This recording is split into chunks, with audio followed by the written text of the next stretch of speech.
Let's go ahead and brew a Chemex of coffee. I have my Chemex here, sort of an antique brewing device. We have our filter paper. It's actually a chemist's filter paper. A pouring kettle that lets me control the flow of water. I'm brewing on a scale, and I'm also using my phone here as a timer. My first step is I'm going to rinse this filter. The purpose of this is I want to wash away any paper dust. I also want to fully saturate that, sort of encourage that capillary action, so that when I put coffee in and start brewing, that brewed coffee is going to flow right through that filter into my vessel. It's not going to get held up, absorbing flavor and soluble coffee material into the paper. So I pour that water off. So fresh grind just before brewing, sort of a common practice for anybody looking to brew the best coffee available. I'm brewing everything by weight to a specific ratio. It's kind of a gold cup standard. The Specialty Coffee Association of America and the Barista Guild recommend brewing this way. And really, rather than these sort of complex measurements of 2 tablespoons to 6 ounces, which is a great starting point, we want to be even more precise, so I'm basing everything on mass. And it's the weight of my coffee relative to the weight of my water. And it's just a ratio that we express as 1 to 17. It's actually 1 and then a number between 16 and 18, but I usually start at a middling point. In practical terms, that comes out if you're brewing a liter of coffee, which is about 32 ounces. I'm going to use about 60 grams of coffee. In this case, I'm brewing slightly less. I'm going to brew 3/4 of a liter.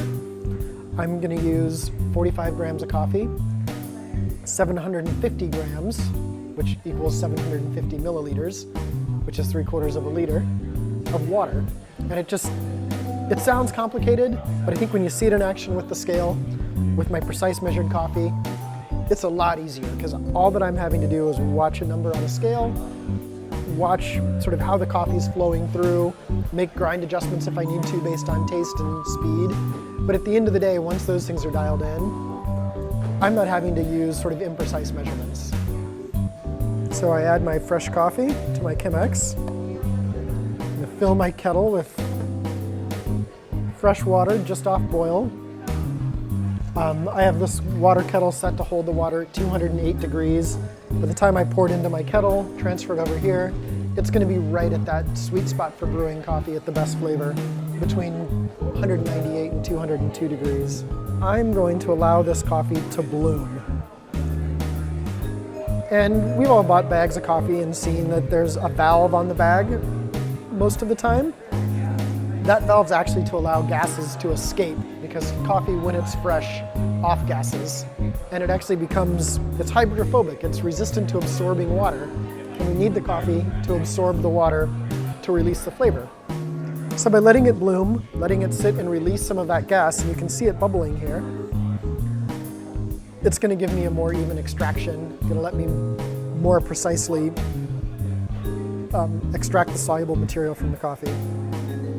So with that, as my bloom sort of settles down, I slowly start pouring water, concentrating it in the center, watching my timer to judge how fast I'm pouring. With this amount of coffee, I'm looking for a total brew time around 4 minutes. This coffee's been tasting really good, actually, slightly beyond 4 minutes. It's a fairly uniform color here. Watching my timer, watching my scale. Now I'm up at about the level that I want it to be at. I have the level of water that I want. So I can just slow down my pour and try to match my pour to the speed of the coffee coming out the bottom until I get to my set mass of water. That's 750 grams. Part of what I love about this brewing process is it's so aromatic. As this coffee brews, as it releases that gas, it's just filling the room with the aroma.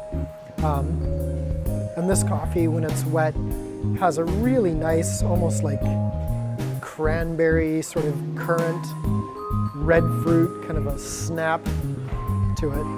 We're getting close to cutting off the water here.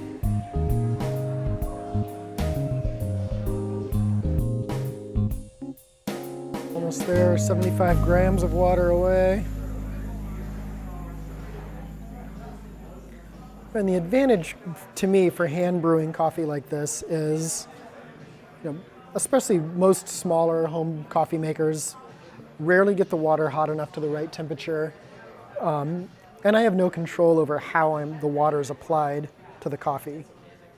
Whereas with this, I can control that speed. I can really watch and be engaged with my extraction and really pull out the flavors that I'm looking for in this coffee. I just love the simplicity of this, and I love the clean, filtered coffee taste where you get that sweet, sort of acidic forward coffee. I don't want the water to be in contact with the coffee for too long.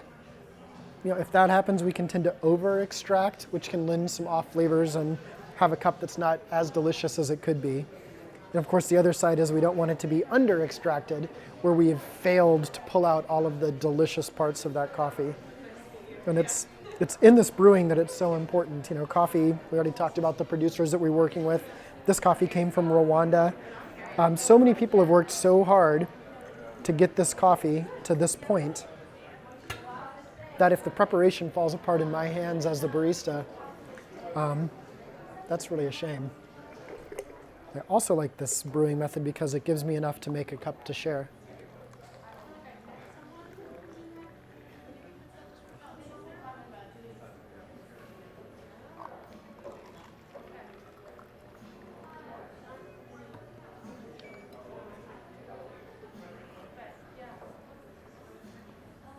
Oh, it's just delicious.